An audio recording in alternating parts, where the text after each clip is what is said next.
Detroit once built giants that didn't just move down a road, they owned it.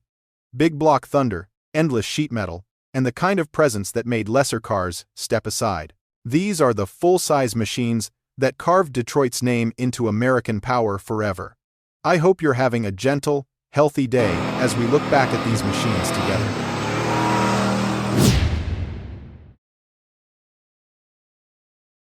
There was a moment at the end of the 1960s when Mercury still carried the quiet confidence of a luxury division caught between Ford practicality and Lincoln prestige. And in that moment, they decided to build something large, composed, and unapologetically powerful. The Marauder X100 arrived as a full-size coupe shaped for long American highways. Its body stretched over a wheelbase more than 120 inches, its stance low and assured, and its fastback roofline poured into a concave rear glass that caught sunlight like a memory. Beneath that calm exterior rested the heart Mercury needed to enter the Detroit power conversation. A 429 cubic inch V8, breathing out around 360 horsepower and a mountain of torque, moved the heavy frame with a grace that surprised anyone expecting nothing more than a boulevard cruiser. In the right hands, it could push from 0 to 60 in roughly 8 seconds and clear a quarter mile in the mid-15-second range. Figures remarkable for a machine with the footprint of a living room. Top speed edged past 120 miles an hour when the road opened wide.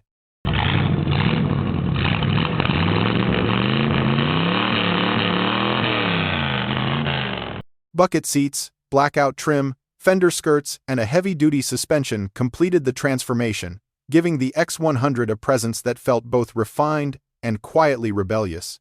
Mercury built just over 8,000 of them before the name slipped away, leaving behind a full-size reminder of how Detroit once believed power should look and feel.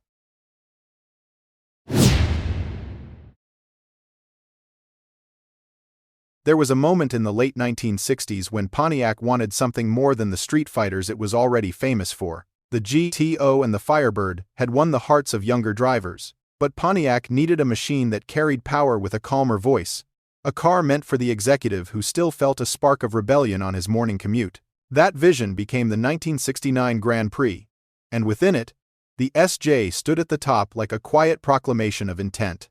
The redesign was dramatic. Pontiac stretched the platform to create a profile built around a hood that seemed to run toward the horizon, paired with a tight rear deck and a cabin shaped around the driver. Chrome lines traced its length. Real wood warmed the dash. Every switch and gauge felt crafted for someone who expected both comfort and command. Under that immense hood waited a 428 cubic inch high output V8, good for roughly 390 horsepower, and enough torque to make the heavy coupe surge forward with surprising authority. Period tests showed it could push past 140 miles an hour, reach 60 in just over 6 seconds, and sweep through a quarter mile in the mid-14-second range.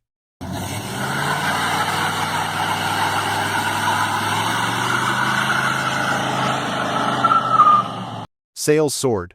More than 110,000 Grand Prix models left the factory that year, with the SJ being the rarest and most desired. And behind its success was John DeLorean, the man who quietly bent GM rules to make this long hood machine possible in the first place. If this Grand Prix stirs a memory for you, I would be honored to hear it in the comments.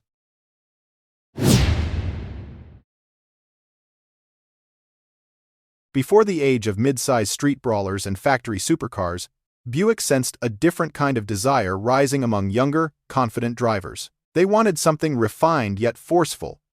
A machine that looked expensive but moved with the urgency of a sports car. That idea took shape in 1962, when Buick introduced the Wildcat, a full-size coupe with manners on the surface and muscle underneath.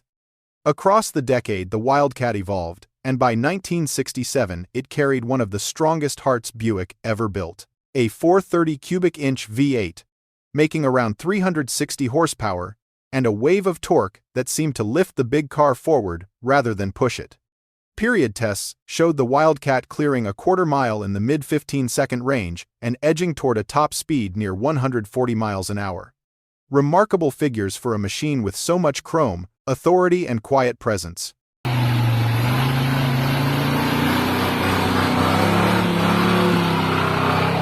The styling felt confident without shouting.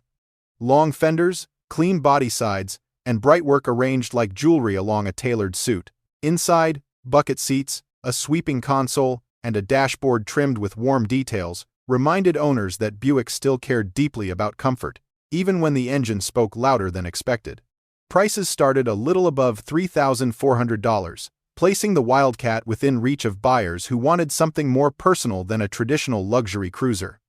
Some Wildcat GS models have crossed auction blocks in Scottsdale for more than $60,000, proof that the car still holds a quiet fascination. If you ever rode in one, or remember seeing a Wildcat glide through your hometown, I would love to hear the story.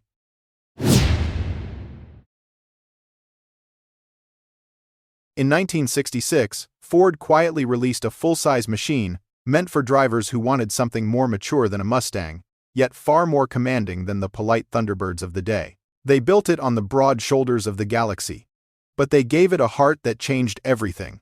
A 428 cubic inch V8, tuned for deep torque and effortless speed. It was called the 7-liter, a name chosen to sound worldly and refined, though the soul beneath it was pure Detroit steel. The engine produced around 345 horsepower, enough to lift the weighty coupe with surprising urgency. Period tests showed it running from 0 to 60 in a touch over 7 seconds, sweeping through a quarter-mile in the mid-15-second range, and stretching toward a top speed just past 120 miles an hour.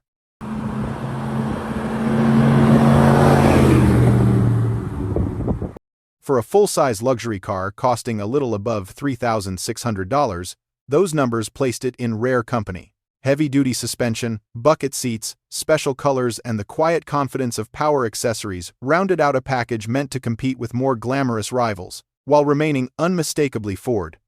Just over 11,000 examples were built, split between hardtops and convertibles, making the 7-liter a one-year phenomenon. It faded quickly from the spotlight, yet today collectors chase the best survivors, with some bringing strong bids at Kissimmee and other auction blocks. If you ever saw one rumble past or knew someone who drove one, I would be honored to hear your story.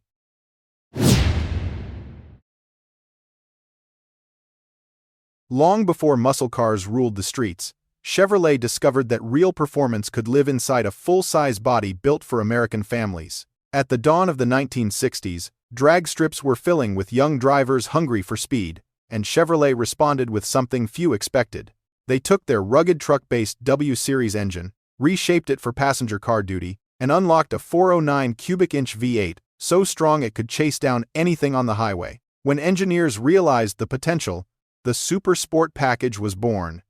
The first Impala SS cars carried bucket seats, a floor console, and just enough trim to whisper that something special lived beneath the sheet metal. Order the dual-quad version of the 409, and the big coupe could leap to 60 miles an hour in around 6 seconds and sweep a quarter-mile in the mid-14-second range, speeds once reserved for Corvettes and purpose-built racers.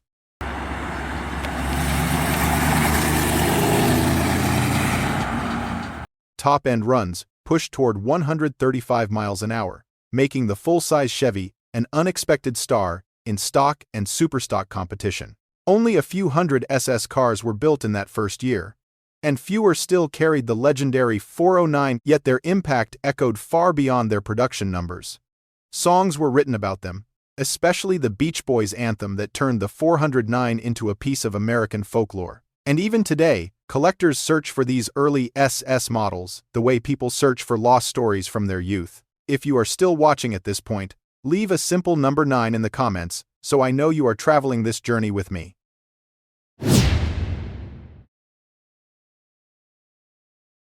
When Chrysler ended its legendary letter cars in 1965, many believed that era of grand touring muscle was gone for good.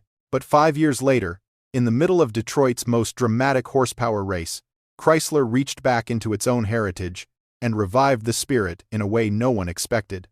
They partnered with Hurst, the company known for turning ordinary machines into something sharper and more purposeful, and together, they created the Chrysler 300 Hurst, a full-size coupe that carried the quiet arrogance of a machine built to be both rare and unforgettable.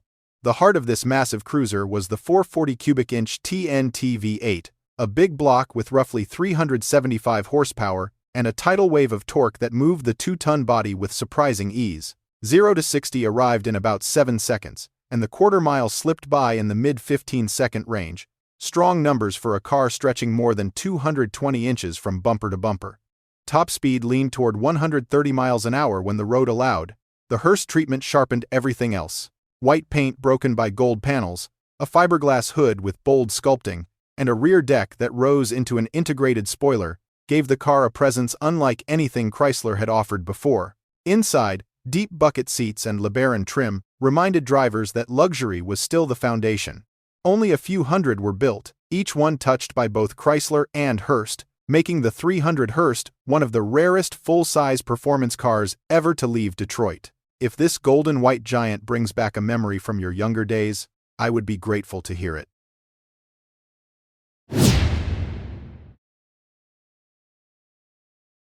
By the middle of the 1960s, Pontiac had already lit a fire under Detroit with the GTO. Yet deep inside the division, there was a belief that true American muscle should also exist in full-size form. So in 1965, they introduced the Catalina 2+2, a long, low, confident machine meant to bring big car presence and big car horsepower into the same breath. It carried the elegance of a highway cruiser, but the posture of something waiting to run. Under the hood lived the 421 cubic inch V8, a motor large enough to bend GM rules, and bold enough to push a full-size Pontiac into territory normally reserved for smaller street fighters. Buyers who ordered the tri-power setup unlocked roughly 376 horsepower and a wave of torque that transformed the Catalina from a grand touring coupe into a genuine threat on any boulevard. Period tests showed it reaching 60 in about 7 seconds and sweeping a quarter mile in a touch over 15, remarkable numbers for a car weighing well above 2 tons. Top speed leaned toward 130 miles an hour, the kind of figure that explained why the 2+2 earned the nickname the GTO's big brother. The styling carried the crisp lines Pontiac was known for, with a long hood, a wide stance, and an interior trimmed with bucket seats and upscale details that pushed the price beyond $4,000, placing it higher than many GTO models of the day. Around 11,000 were built, but only a couple hundred convertibles, making them prized finds for collectors. If you ever crossed paths with one of these big Pontiacs, or remember that era of wide American roads, I would be honored to hear your story.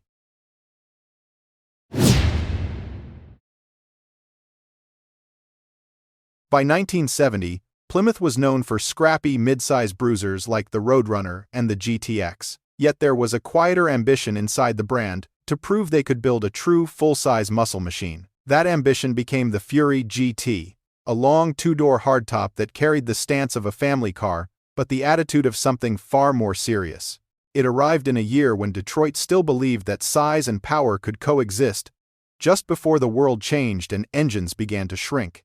Under its broad hood lived the 440 cubic inch Super Commando V8, a single 4-barrel engine rated around 350 horsepower, and a mountain of torque that let the big Plymouth surge with unexpected strength.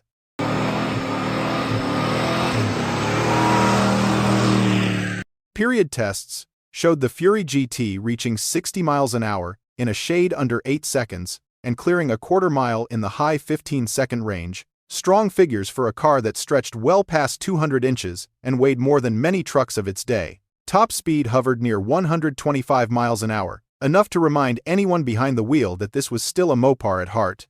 Styling cues set it apart from its sedan roots.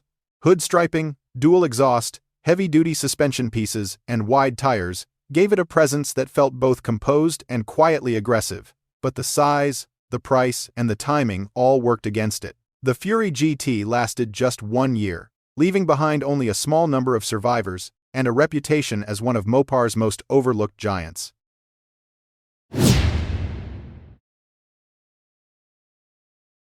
When Chevrolet stepped into the personal luxury arena in 1970, they wanted a coupe that carried more grace than a Chevelle and more maturity than a Camaro. The result was the Monte Carlo, a long hood, sharply dressed machine aimed squarely at buyers who wanted comfort first and power second. But tucked quietly within the order sheet was an option that changed the character of this gentleman's coupe entirely.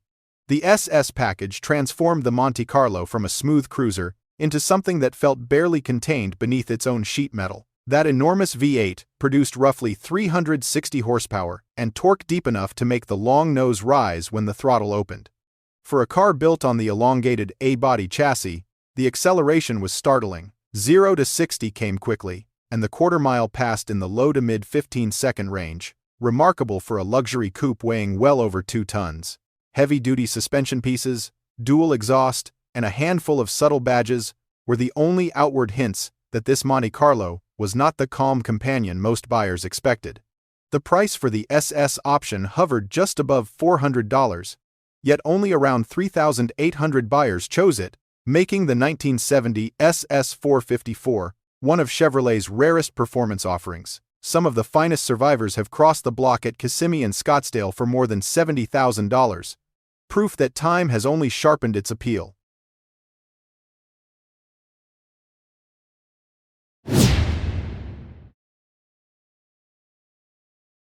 There are moments in American car history when design and power meet so naturally that the result feels inevitable.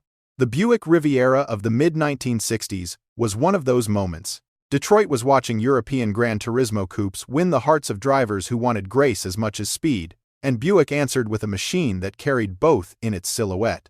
Long and sculpted, with lines sharp enough to catch the light like a piece of crafted jewelry, the Riviera quickly became one of the most admired shapes ever to leave GM. And in 1965, the Grand Sport package gave that elegance a deeper heartbeat. Under the hood of the GS lived the 425 cubic inch Super Wildcat V8, a nailhead engine tuned for roughly 360 horsepower and a wave of torque that arrived as smoothly as it was strong. Road tests of the day showed the Riviera GS reaching 60 miles an hour in just under 8 seconds and moving through a quarter mile in the high 15-second range, impressive numbers for a luxury coupe weighing well over 2 tons. Top speed hovered near 130 miles an hour, enough to challenge the European rivals that had inspired its creation in the first place. Inside, real wood, bright trim, and a cockpit like a tailored suit reminded owners that power was meant to be enjoyed, not endured. More than 4,000 GS models were built in 1965, and the finest examples now cross auction blocks at prices once unimaginable for a Buick.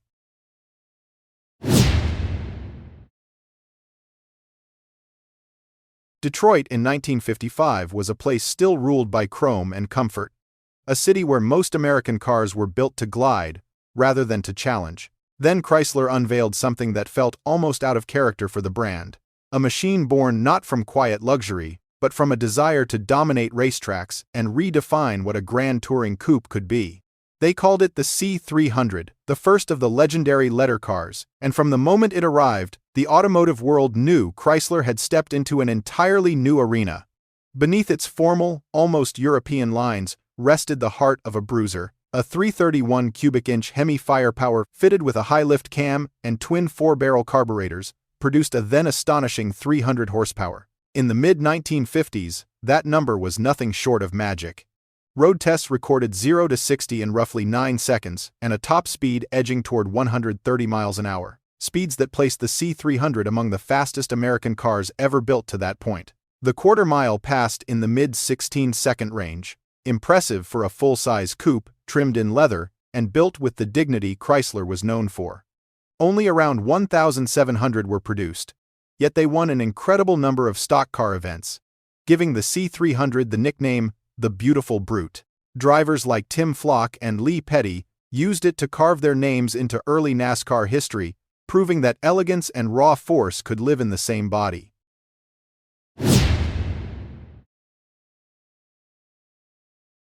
By the mid-1980s, the Grand Prix had grown quiet, a familiar shape in supermarket parking lots and commuter lanes, far removed from the bold muscle image Pontiac once carried with pride. But racing rules have a way of forcing surprises out of Detroit.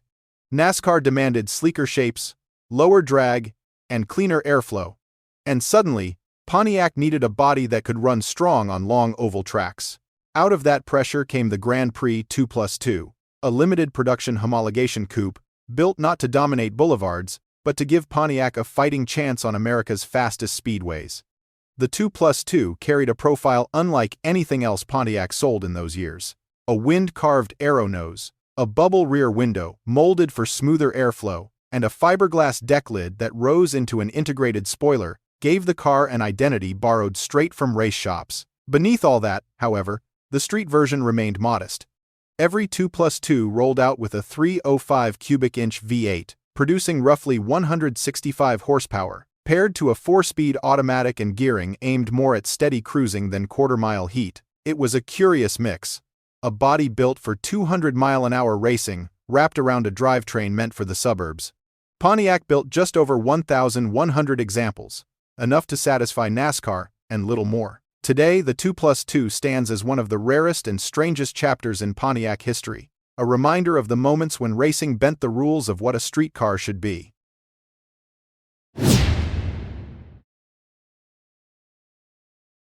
By the early 1980s, American performance had gone quiet. The muscle era was long behind us, and most V8 coupes carried little more than memories of the glory days. Yet Chevrolet sensed an opportunity.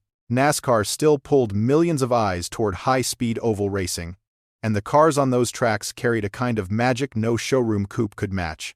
So Chevrolet revived an old name and gave the Monte Carlo a sharper profile, a firmer stance, and a purpose that stretched beyond everyday driving. The Monte Carlo SS returned in 1983, and for a moment, it felt like the spark of something familiar. Its heart was modest, a 305 cubic inch V8 producing around 180 horsepower, paired with a 4-speed automatic that preferred smoothness over aggression. Straight-line numbers landed in the 8-second range to 60 and the low 16-second range in the quarter-mile, not remarkable but respectable for its time. What set the SS apart was the way it looked and carried itself.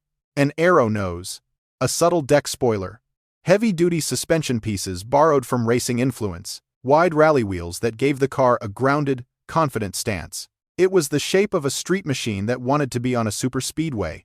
Chevrolet built well over 170,000 examples between 1983 and 1987.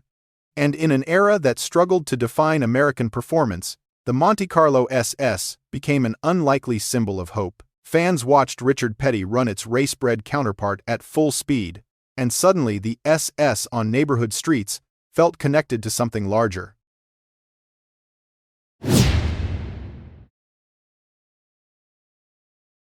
At the dawn of the 1960s, when Detroit was chasing the promise of style, luxury, and speed all at once, Oldsmobile stepped forward with a coupe that felt like a quiet declaration of confidence. They called it the Starfire, a name borrowed from the jet age and given to a full-size machine meant for drivers who wanted elegance but refused to give up the thrill of a strong V8. It was the kind of car that drew admiration not by shouting, but by carrying itself with a calm authority that belonged to a more refined corner of American performance.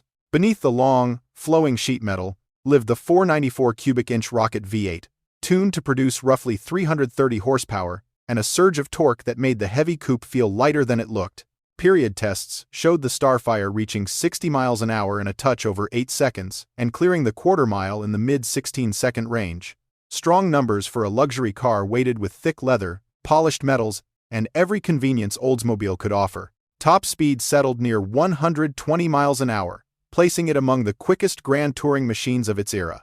Inside, bucket seats wrapped in leather, a brushed metal console, and delicate chrome accents created an atmosphere closer to a private lounge than a traditional American coupe. It was the kind of interior that made long roads feel shorter. Though overshadowed by the flashier GTO and later the Riviera, the Starfire built a quiet following and appeared often in early 60s television as a symbol of success.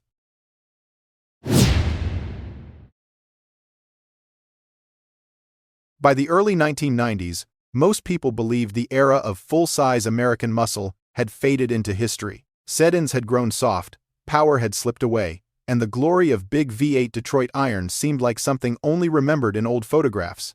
Then Chevrolet did something no one quite expected.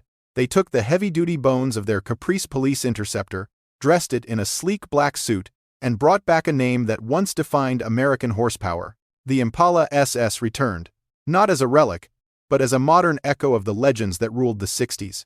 Under the wide hood sat the 570 cubic inch LT1 V8, shared in spirit with the Corvette, tuned to produce around 260 horsepower and more than 330 pound-feet of torque. On paper, the numbers looked calm, but on the road, the big sedan moved with a confidence that surprised anyone who judged it by its size. 0 to 60 miles an hour took roughly 7 seconds, and the quarter mile slipped by in the low 15-second range, remarkable for a machine weighing well over 2 tons. Top speed pushed toward 140 miles an hour when unrestrained. A figure that reminded drivers this was far more than a family car in dark paint. Heavy-duty suspension pieces, wide 17-inch wheels, and a stance borrowed straight from the 9C, one police package, gave the SS a grounded presence. Inside, leather seats and a simple, honest dashboard proved that performance did not always need theatrics. Nearly 70,000 were built over 3 short years, enough to turn the Impala SS into a 90s icon.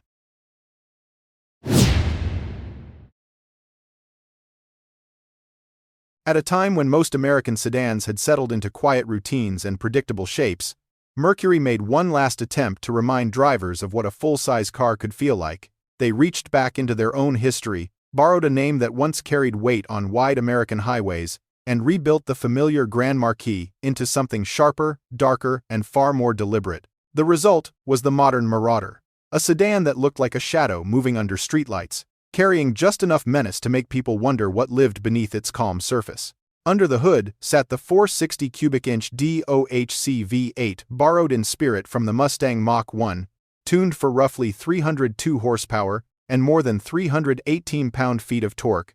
It was a motor that liked to rev, unusual for a full-size American car. And when paired with the heavy-duty suspension, police-grade cooling and firm steering, the Marauder felt tighter and more eager than any Panther platform sedan before it.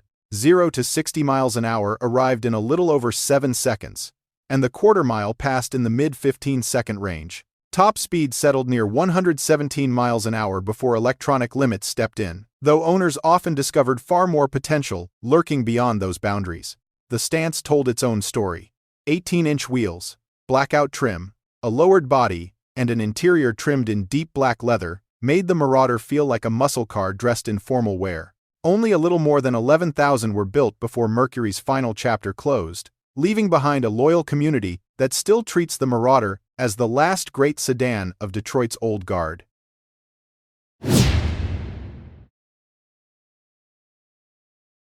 By the middle of the 1990s, Detroit had almost forgotten what a true full-size American car was supposed to feel like. Engines were shrinking, suspensions were softening, and the long highway cruisers that once defined the nation's roads seemed destined to fade away. Then Buick quietly revived an old name and slipped a familiar heartbeat under the hood. The Roadmaster returned, not as a relic of the past, but as a sleeper wrapped in chrome and dignity, carrying a spirit far stronger than its gentle lines suggested. Beneath that broad hood lived the 570 cubic inch LT1 V8, a close relative of the Corvette motor, tuned to deliver around 260 horsepower and more than 330 pound-feet of torque. In a sedan or station wagon weighing well over 2 tons, that kind of torque felt like a steady hand pushing the big Buick forward. 0 to 60 miles an hour arrived in a little over 7 seconds, and the quarter mile passed in the mid-15-second range. Remarkable numbers for a car that could carry 8 people and half a household of luggage. Top speed leaned toward 130 miles an hour when unrestrained, making the Roadmaster one of the quickest wagons America ever built. The shape carried the last echoes of classic American luxury, with long chrome accents, wide fenders, soft leather seats, and a calm confidence that newer cars could never replicate. Buick built only a few years' worth of these LT1-powered Roadmasters, yet they became legends among those who loved sleepers.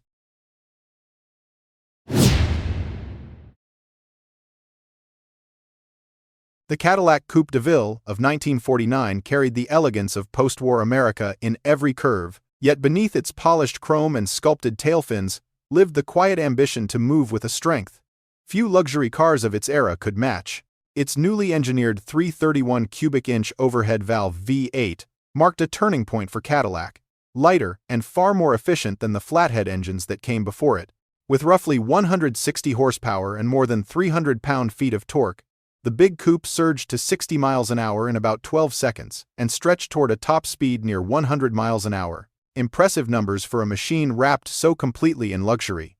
Its appearance was just as bold. The raised rear fenders, inspired by the P-38 fighter plane, ushered in the age of tail fins, a design language that would come to define American automotive styling through the entire decade. Chrome traced its length like jewelry, and the pillarless hardtop design gave the cabin an airy elegance that felt years ahead of anything else on the road. Inside, leather seats, refined switchgear, and Cadillac's early power accessories created an atmosphere meant not only for comfort, but for prestige. Only a little more than 2,000 Coupe DeVilles were built that year, making it one of the rarest early DeVille models and a treasured piece of Cadillac's rise to luxury dominance. If you or someone you knew once rode in a 1949 Cadillac, or remember the days when tail fins first caught the American imagination, I would be honored to hear your story. In the end, these 20 full-size machines show how Detroit once defined power through sheer presence, deep torque, and the kind of engineering that stayed with you long after the drive was over. If you enjoyed this journey, please like the video and subscribe so American Muscle Soul can keep bringing these stories back to life. Thank you for riding along, and I hope to see you again for the next return to our shared automotive memories.